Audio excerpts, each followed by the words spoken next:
Hello? It's another Aoi episode, isn't it?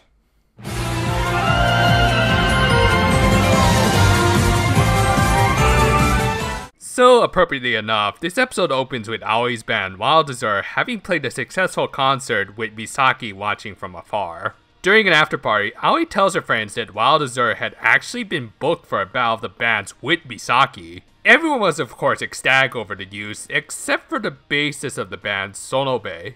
As it turns out, his parents were forcing him to quit the band in order to study to become a doctor. Really? We have to bring up this old Asian stereotype? You doctor yet? No, Dad, I'm 12. Talk to me when you doctor. But yeah, as we'll see later in the episode, he would be at least able to stick around until after the Battle of the Bands. However, this still doesn't sit well with Aoi, as it turns out he was in fact the band's de facto leader, having been the one who originally scouted Aoi.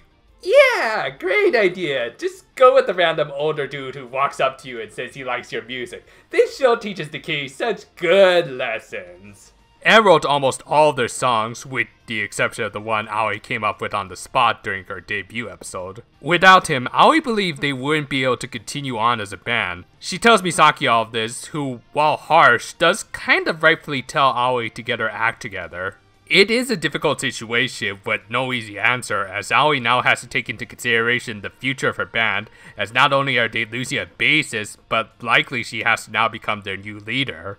Her friends try to help her by ambushing her and,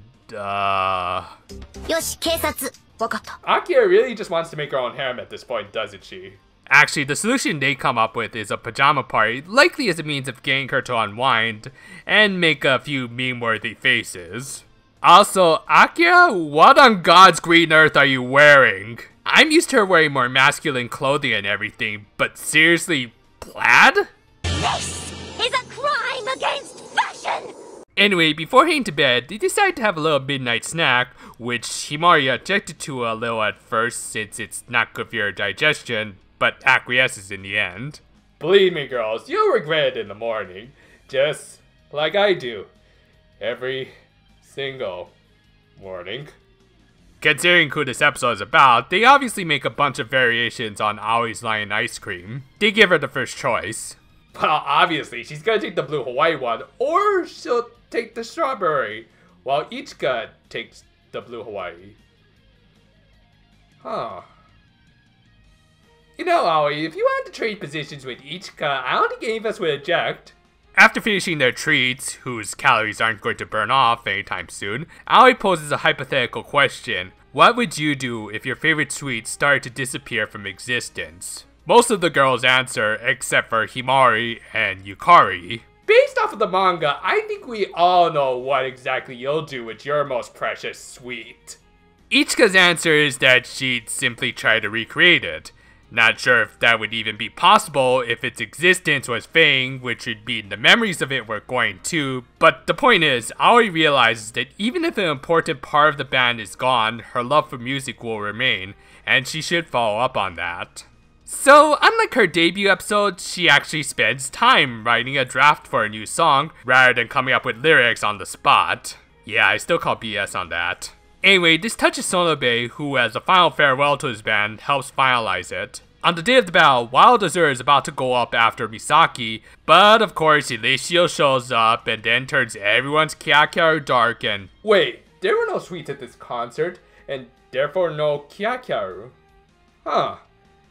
You know, it's almost as if you didn't need the stuff to begin with. Well, anyway, Elishio metamorphs, this time at least into a more dignified outfit than last week's, though those Squid Girl looking capes or whatever are a bit much. He possesses the audience and captures both Aoi's bandmates and her teammates. Aoi tries to take him on alone, but ends up getting captured, though he doesn't have her join her friends, and instead encases her in a voice-canceling chamber. It's actually rather devious, as every other sound in the chamber was audible, just not her voice, essentially turning her into an artist without a brush. It's honestly a fairly effective little tragic scene, though I probably would have left out Aoi's inner monologue and just let the silence speak for itself. Aoi doesn't give up and is somehow able to sing just by using her heart.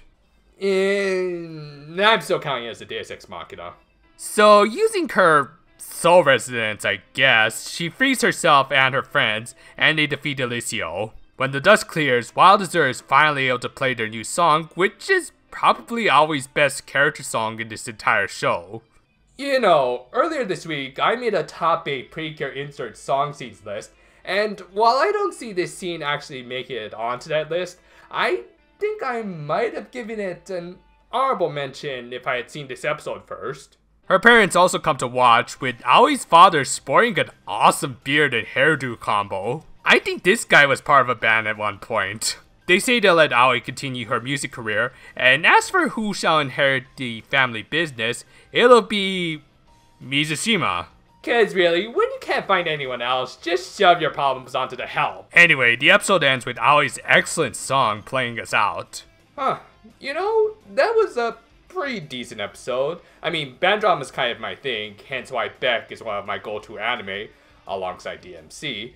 But also, I think I like this episode because they didn't implement some of their usual plot devices. Again, as somebody who's never played in a band before, I did enjoy the drama on display here, as it did feel fairly realistic. What does a band do when their leader departs? Granted, I always thought Aoi was the leader of their band, but they never outright said it, so fair enough, I guess. And really, that just shows that she was always capable of leading them and just needed the confidence. Hell, maybe her taking the pink ice cream was symbolic of her being ready to take charge. Just a thought. Overall, this felt a little better executed than Aoi's previous solo episode, even though, again, Ichika helped provide the solution, because of course she did.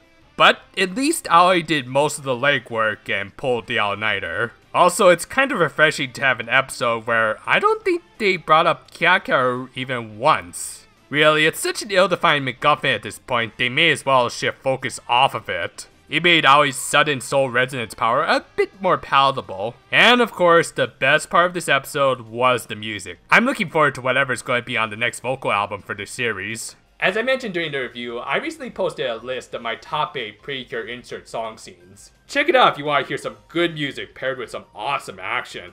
It's one of the few times my special videos matched up with my weekly reviews. I also made a simple unboxing video explaining why my cordial suddenly blew up in size. Speaking of which, I think I know of an appropriate song to close out this week's review on.